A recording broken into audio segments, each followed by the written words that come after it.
Hello and welcome to Making Media Now, the Filmmakers Collaborative podcast. I'm your host, Michael Azevedo. Today I'm joined by veteran film and television director Rob Spera. Rob's been on the faculty at the American Film Institute for over 20 years.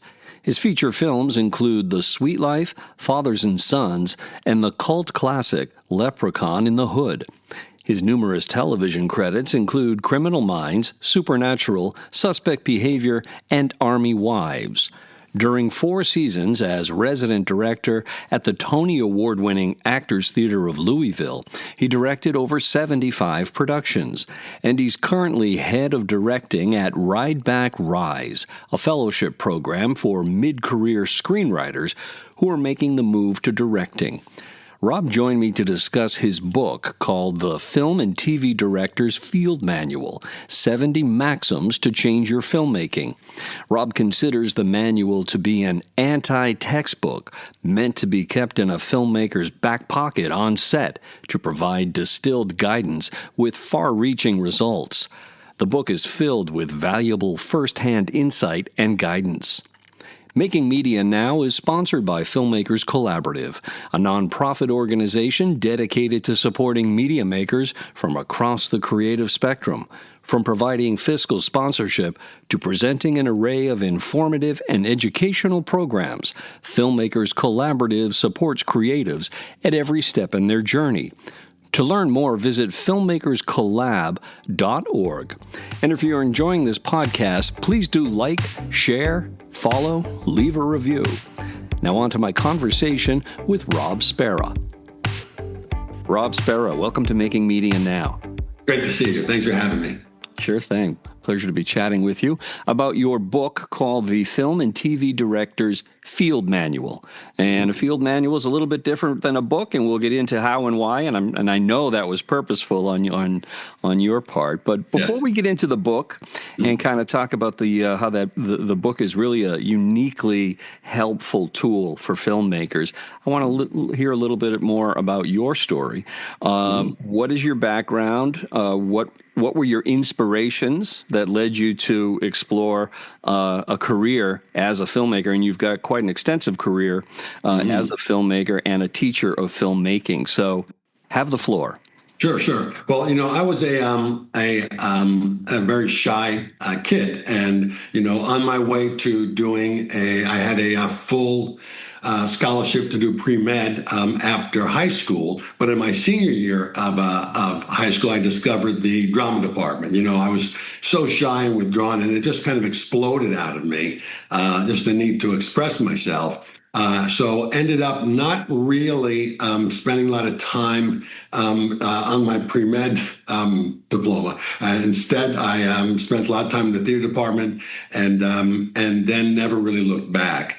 So I went to train as an actor in New York under Sandy Meisner. And then when I realized it was hard to get work as a young character actor, I thought I would just start producing and then directing so I could act. But once I discovered directing, there was really no looking back. And so I directed a lot of theater, probably about 100 plus plays all over the country, some abroad. Then when I wanted to make the switch into film and television, because theater, working at the best theaters all over the country, you're still going broke all the time. Okay. You're barely feeding your habit. And so I took a year off, did a lot of research, and decided the American Film Institute back in the 80s was the best place for me to go because of their place in the business, and also because of the quality of education, which still exists today, and made the transition. I usually work from these really detailed 5-year plans from a career standpoint. So the plan, I gave myself 5 years to make the transition to film. I actually did it in about 2. I think that was pretty much because of the quality of education at the American Film Institute, as well as the placement, right? That you're there in the middle of everything going on. So, and then I've had a number of transitions in doing, feature films and television throughout that period. And now kind of tipping into documentary work because the business is a little uncertain right now. So that's pretty much my story. That's your story, which brings us up to the here and now. But I'm going to drag you back to high school for a minute. When you were talking about your senior year, you're on the fast track to be a pre-med undergrad wherever you went to college. But something led you to drama class. I'm curious, up to that point, did you feel yourself, had you been captivated by performance, either, live performance or on film, or were you were you a film nerd? Were you a big movie buff when you were a kid? I love movies, but I never really associated my need to express myself.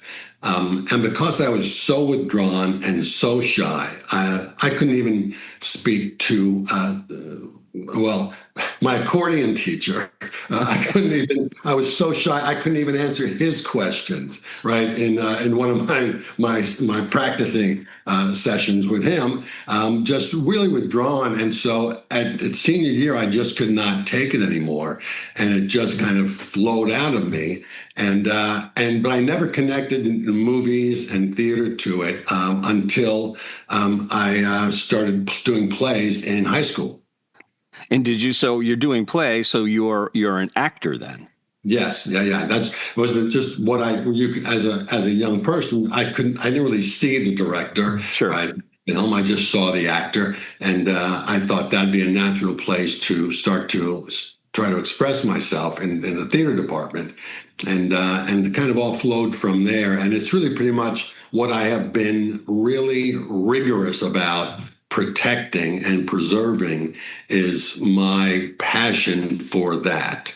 We all have decisions we make about what jobs to take and when to make transitions and the types of work we're looking for. But for me, I've always made my decisions based on whether or not it would keep my pilot light lit. Sure. But it's a long haul. I was always invested for the long game over 40 or 50 years, preferably or more. And so I put my time into investing in keeping my passion.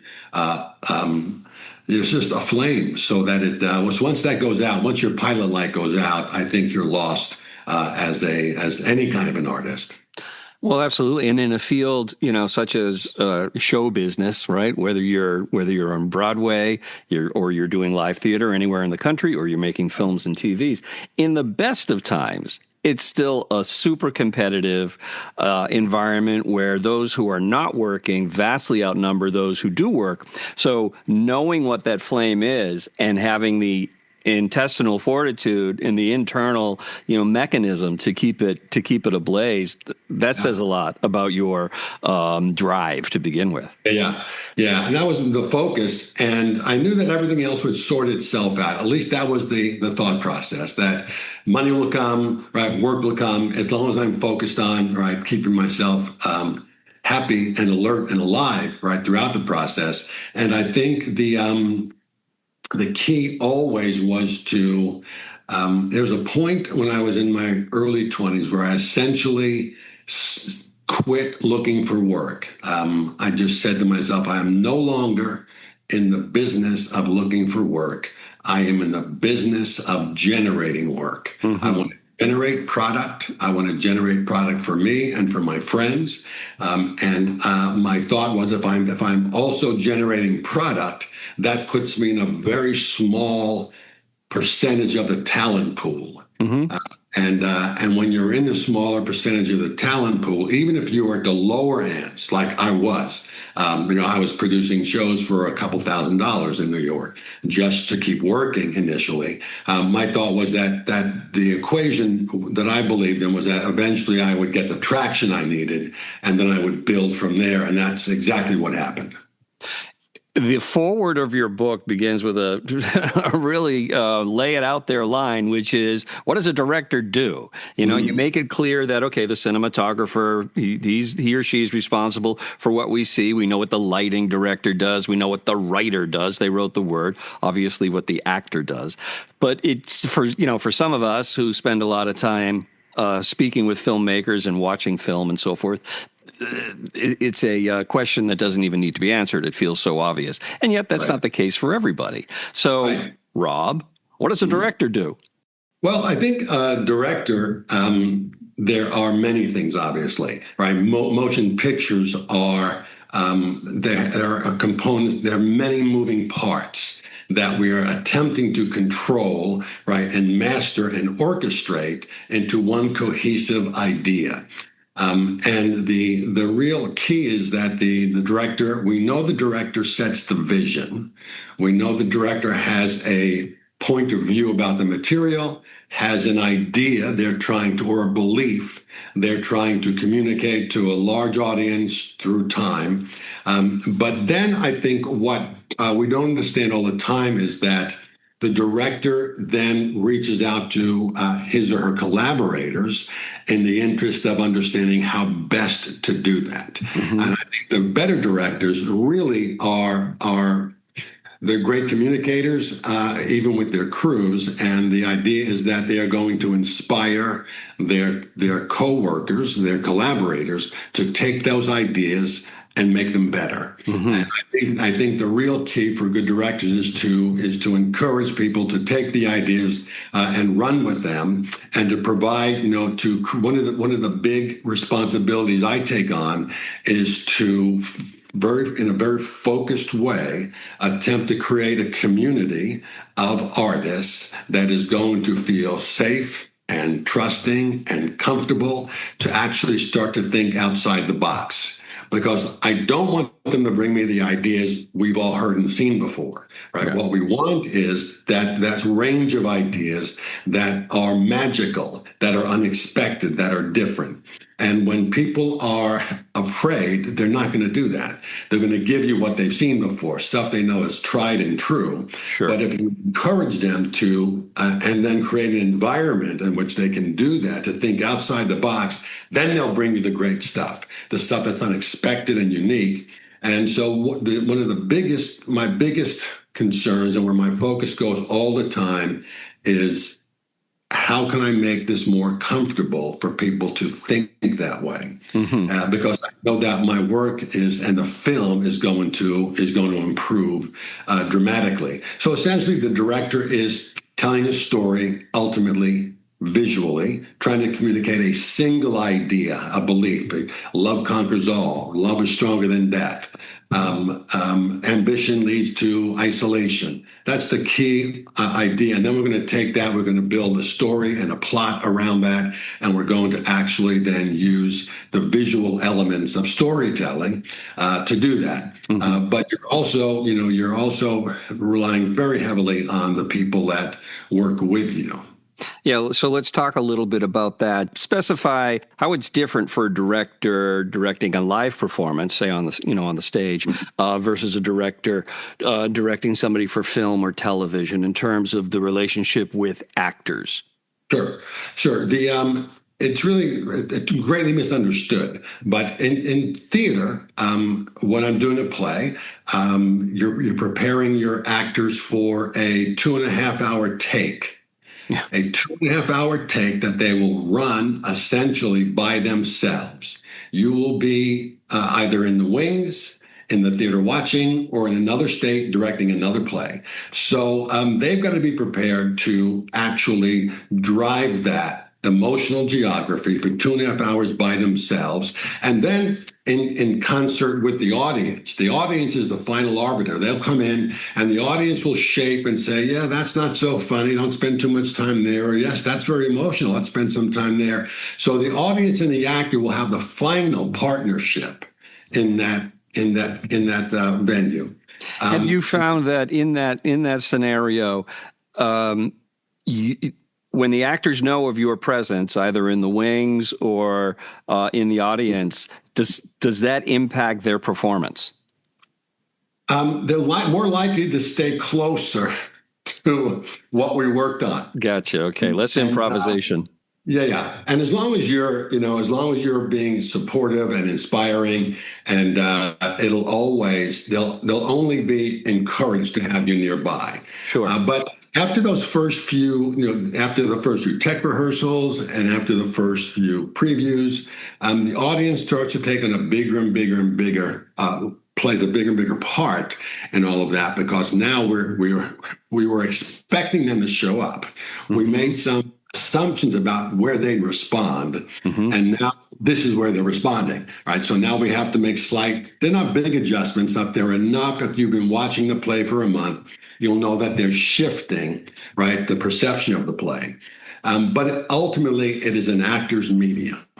Yes. So you mentioned tech rehearsals, which I think something that you kind of skimmed over when you were giving the definition of a director. The director has to maintain both a macro and a micro vision of the whole endeavor, right? And part of that is you don't need to know the craft of a lighting director or cinematographer or sound engineer, but you've got to be conversant with them. You have to, you have to be at least intelligent, even at a shallow level. I would assume the same thing has to take place when you're directing a play, because when you talk about tech run through, maybe some listeners don't realize what that involves. So tell us a little bit about what the tech run-through for a live play involves and what type of rapport the director tries to establish with the armies of technicians that they're collaborating with. Yeah, it's certainly less than the number of technicians you'll see in films, but still you're having to build a relationship with them, and you're talking throughout because you're somewhat limited on the stage with how you can create a sense of time or tone. Emotional mood, and so you're relying heavily on them with just basically with light and the set only, and that set will be fixed, right? So you're having great conversations before rehearsals, you're having conversations during, and then during tech rehearsal, right? You're attempting to execute with your lighting designer, with the sound designer, what exactly, right, you had hoped to achieve, and is it working? And you don't have a lot of time to make changes, right? In film, we can see a preview and run it and adjust it and something for weeks. But you generally have a tech rehearsal. You've got a couple of days at the most to adjust, right? To fix any mistakes you've made. So the relationship with any of those designers is always the same for me, is making sure that I leave the room for them to do what they're trained to do. And I think in some cases it's my lack of experience in those other arenas is an advantage to me, because I don't try to one-up them. I don't try to do their jobs. I know enough to communicate to them. I know enough to explain what I'm looking for. I can also show them things and point, right, and say, but I really try to stay out of their business. I know what I want. I know what I want it to look like and sound like and feel like. But the key is, if it's going to be any fun for them, it's going to be them having to come up with something, a direction I've pointed, and they get to come to it with a unique perspective. That's what when the work is the most entertaining and educational and enjoyable for them. And then the tech rehearsals, you're going through, and for the actors too, they're seeing and feeling the wardrobe for the first time. They're seeing the lights for the first time, the sound design. So the actors are the ones who are really thrown off the most in tech. And it's during tech rehearsals where they're convinced that the play is going to die because it feels so far from what they were doing in the rehearsal hall. Interesting. So it's all of a sudden everything slows down. The wardrobe is impacting the way they deliver their lines and the emotions, and so that's where you really got to be careful not to lose them, because for a couple of days they'll think this will never see the light of day. Yeah, that's fascinating. I never thought of that, and I would imagine that during all that rehearsal time too, the actor has a picture in their head, literally, of the setting wherein this exchange with another person is taking place, and then they get to the stage and they say, "Oh, the set designer had a different idea." That's right. Yeah, it's and even in those cases where someone has built a model for you, or they've shown you drawings, still, once you're in the set, right, and there are the empty seats, it all feels like so far from. You've been rehearsing in a rehearsal hall for 3.5, 4 weeks generally, and you've gotten comfortable and safe, and now you open the door to a theater and all these empty seats and all these new elements that you're imposing. Yep. And the play, right, for the most part, the play worked in the rehearsal hall. Yeah.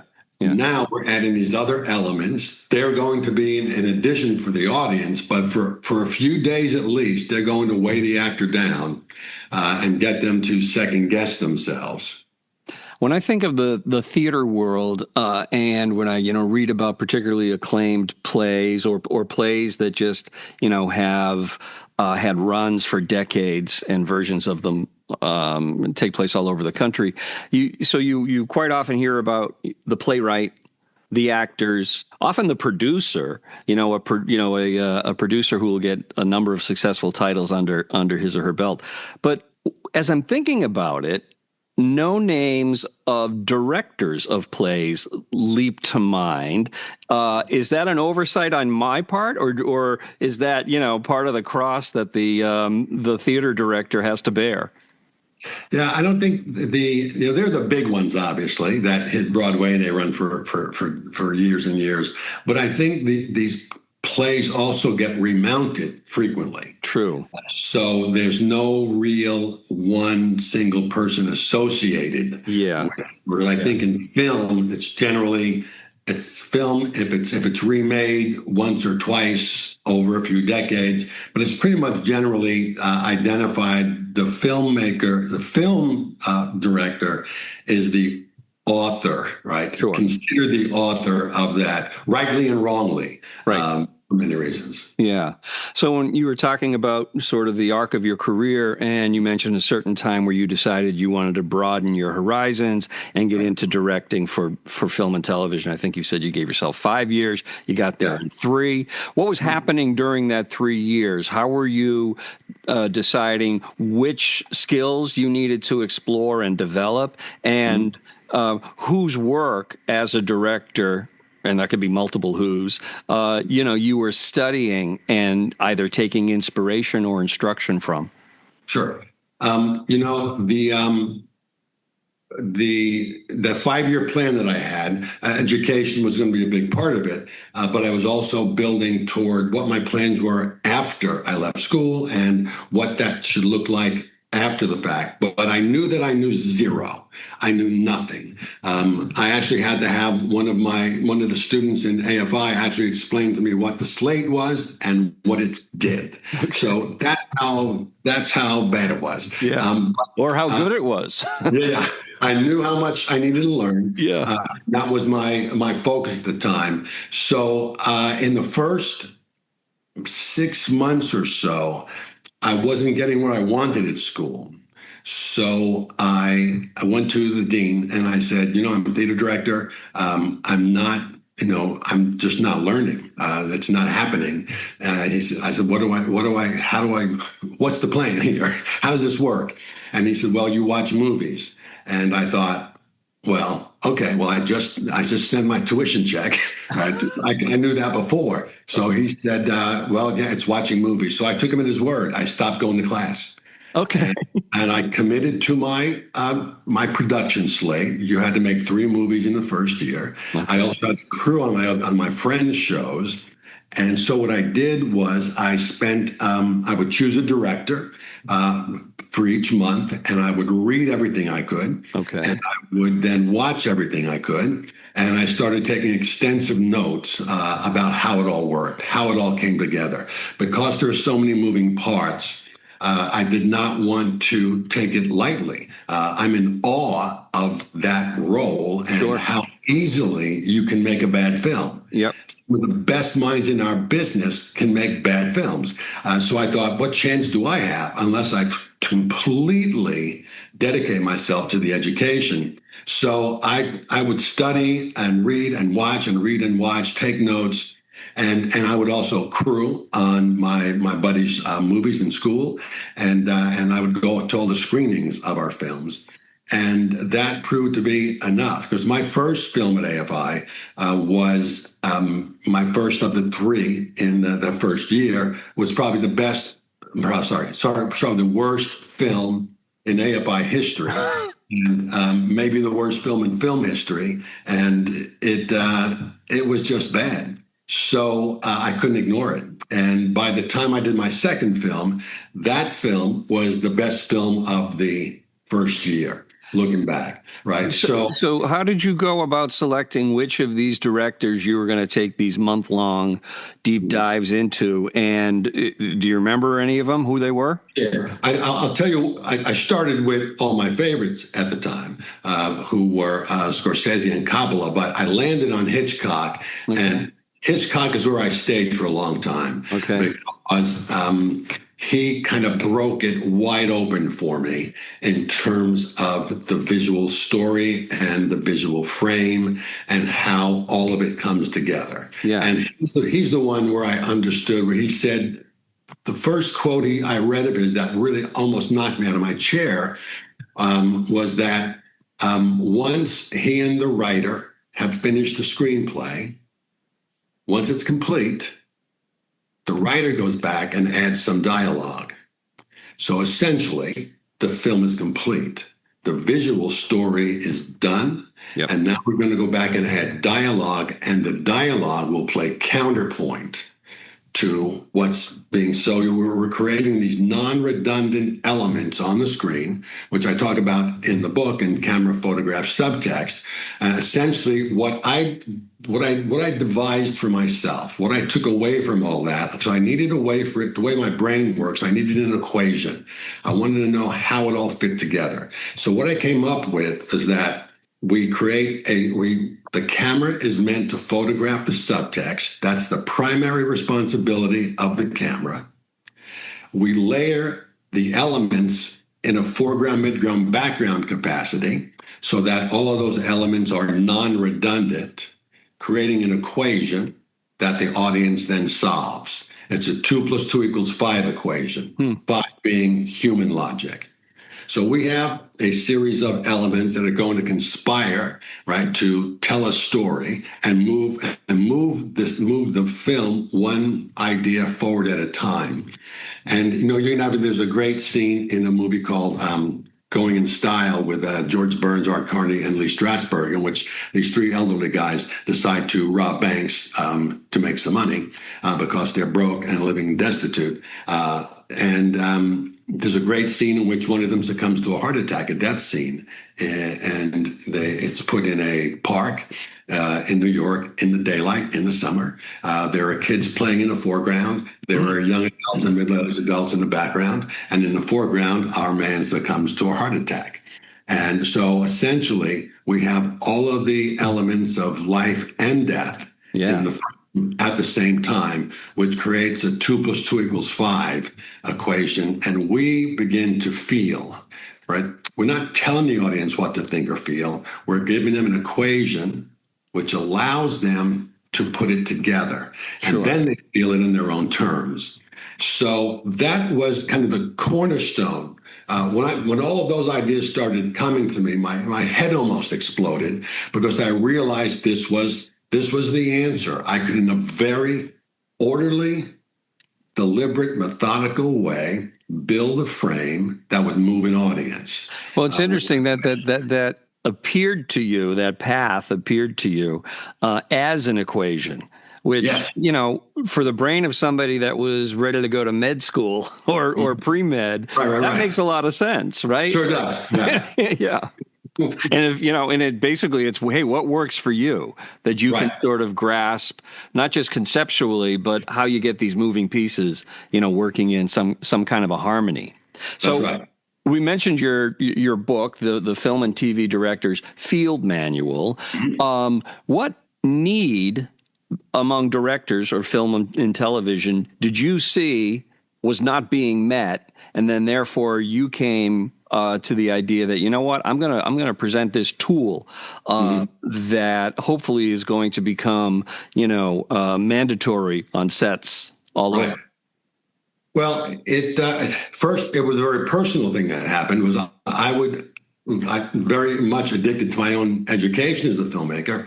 I would buy all those textbooks that other filmmakers wrote. And those are good filmmakers. They're really inspired, talented. Some of them are great writers. They're informed, they're enlightened. But I would find myself, despite my hunger to learn, I would find myself, it was impossible for me to get through more than a chapter or two because the ideas are so dense and so laden with information that it wasn't finding its way into my filmmaking. And I wanted something that would have far-reaching results, deep results, but with small, practical steps, right? Almost like a recipe that I could follow. And so that's how I started building the work for myself, right, as a young film director. Yep. And the book for me is that. It's 70 maxims that will change your filmmaking. They're simple in their approach, but they're far-reaching in the results you get from them. Just like the camera photographing subtext. That means, you don't necessarily need to have dialogue on camera, right? You're already telling the visual story, right, as long as the camera is pointed at the subtext. And that simple, concept was what broke it open for me. And that's what the book is. The book is meant to simplify the process. The idea is you keep it in your back pocket on set, and you can refer to it. For me, all of those maxims, whenever I'm shooting, I read first thing in the morning. I go right through it because it just reminds me, it keeps me on track. It lets me know what's most important all the time. And by now, I don't need to refer to the book during the day, right, obviously, but it's there for my students. So my students would come to me all the time and say, what books do you recommend? And I'd say, none. Well, all the popular ones, knock yourself out. But they didn't serve me in any way, so I can't recommend them. Yeah. And it's because the people who wrote them know what they're talking about, right? They know what they're talking about, but education, teaching is about being able to distill abstract concepts into simple, small bites.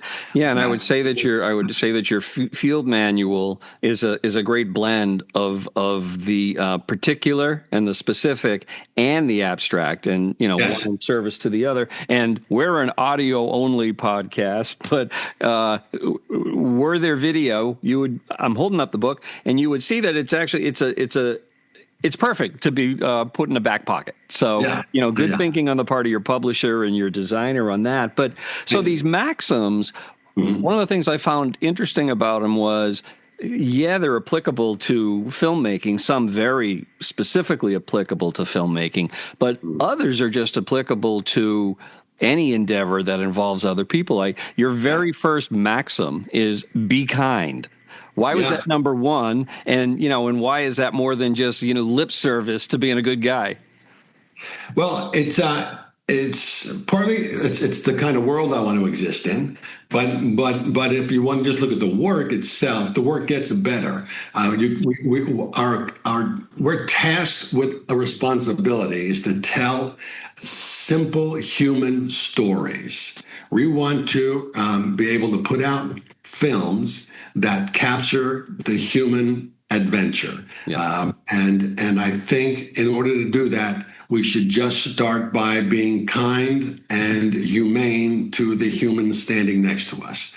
I think that is key. Now, if we're going to pride ourselves on telling human stories, we have to take care of the people that we're working with and create an environment that is going to put the best humanity on the screen. Yeah, amen to that. Among these maxims also, I think it's number 13, you say, expose your blind spots. Mm-hmm. So one of the other things I liked about the maxims is you could read some of them as being very particular, like expose your blind spots if you're blocking out a scene or something of that nature. But I have a feeling you mean more than just physical blind spots. Yeah, I always... any one of us, despite whatever our experiences are in the world, I've done a lot, I've traveled a lot, but I trust that I only know a very small percentage of what it means to be a human being on this planet. And I don't trust that I know enough to know everything and what certain characters are going through all the times, the best way to tell it. So I think it's important to stay open-minded all the time. So the way you can practice that is, because you can just say, well, be open-minded, but you know what? If you're not open-minded, you don't know it, right? So you're just moving forward in the way you move forward. But the way I practice it is to the notes that come to me that are the most challenging to me, or the ones I think are ridiculous or have no chance at ever helping me, or the ones that are shallow or unimportant. Those are the ones I focus on, because it gives me a chance to investigate. Why would another intelligent human being share that with me unless it meant something to them from their point of view? It takes a lot to give a director a note. So if someone gives it, they felt it, they meant it. So I think my responsibility is to look at every note that I don't get, that I don't understand, that seems trivial to me, and try to understand it from the other person's point of view. And generally, what that opens up is it exposes my blind spot. Right. So I'll talk to people about that note. Right. I'll try to get their take on it. So it allows me a chance to see the world for a moment from another person's point of view, which would then expose my blind spot, all in the service of making the movie better. Right. Because we get trapped from our own, we see it all from one point of view. And we think we have to know it all as directors, and we don't, right? What we have to do is know how to orchestrate it all, right? How to manage all that. One of your other maxims is write and direct what you know. And I'm wondering your thinking on how do you stay true to that, but also, as you called it earlier, keep that pilot light lit so you don't fall into a rut either in your thinking or in your storytelling capabilities. You mentioned some of the directors that you studied, as a student, in like Scorsese, for instance. Right. If you had just seen Mean Streets, I'm not sure that you would say automatically, oh, this guy's going to direct something like Wolf of Wall Street, which was so broad and so satirical. So where is that in the, write and direct what you know? Well, you're looking at on a very deep level, right? You're not just looking at the genre at all. You're looking at the belief systems that are buried deeply in the story. And belief systems can be exposed and expressed in any way, right? In any genre. And hopefully you're moving from genre to genre.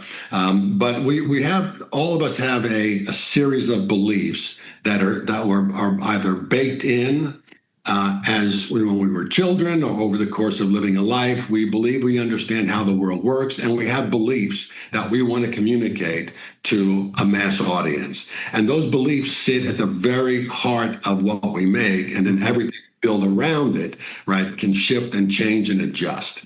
And then as we get older, our beliefs shift. And adjust. So making sure when I say write and direct what you know, we just want to make sure that we are writing about something we genuinely have a passionate connection to. That we're not inventing something, because if at the very heart of cornerstone of that movie is something we don't believe or feel strongly about, we're building a house of cards, right? It'll all come down on us. So staying with what you know, I think, is essential, with the idea that then you take it into a movie and you listen to people. Right. And you shift, and you even listen to your film. The film is going to start to shift and adjust on you too. You might have gone into it thinking one thing, and now you got all the actors together, you put all the sets together, you put it all up, and you realize, oh my God, this is something slightly different than I thought. You've got to shift and adjust at that point. If you're trying to maintain the physical constructs you built before you even show up on set, right, you're making an old movie, right? And nothing is fresh or imaginative about it. Right. One of the things I appreciated about your book too is that, yes, while I feel like it will serve as an invaluable resource for directors and people, who are on sets, et cetera, just somebody who is curious around, wow, how come I watched that movie and came away feeling different than that movie? And, what is this, the role of the director all about in super accessible language? But Right. whether you were intentionally doing this or not, it's as nuts and bolts valuable as it is, you're at least a bit philosophical, but you're communicating an approach to the work that seems to mirror your approach to aspects of life. Mm. Yeah. It's impossible to do our work and not have it connect to life in some way. Yeah, I think particularly a lot of the maxims in the leadership chapter can easily be taken into any other business or industry. absolutely. Those 15, one of my favorites, number 15. Every day, after a day of shooting, I walk around to all of the crew members. Like, it could be 150 people, right? And thank them for the day's work. Shake their hand, thank them no matter where they are. It takes me a good hour to get to everyone. I think that's a quality of a good leader. I think it's my responsibility, and if not my obligation, right? Because movie sets can be very lonely, right? If you're directing traffic, right, for intermittent traffic control, right, you could be a mile from set. You might as well get a job doing valet parking, because that's what you're doing. Absolutely. Right? So you've got to include those people in the process. They've got to feel like they're part of it. And if you're going to build a cohesive community, all moving in one direction, I think that's really, really critical. So the philosophical stuff, I think, is it's essential if we're going to make good movies. Sure. And also, I don't want to be in a world in which that's not the truth, where Absolutely. people are not cared for, or people are not taken care of. I just don't participate. It's not fun. It's not enjoyable, and I don't want to go there. And in the kind of life guidance category, which would apply tenfold to the entertainment industry or any creative industry, you say court and cultivate failure. Yes. Yeah. Absolutely essential. We've got, especially with something like movies, where we are, there's so many moving parts, and it's too easy to making a bad movie is the easiest thing you can do. It's easy. I've done it. I know how it's done.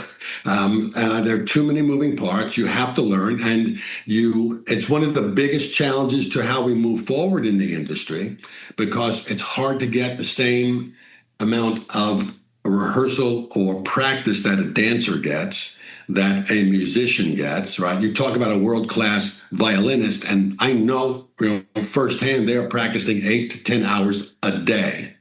Find me a filmmaker who's shooting 8 to 10 hours a day, kind of trying to work their way into the industry. Right. You've got to find a way to build that practice so you can get there, right?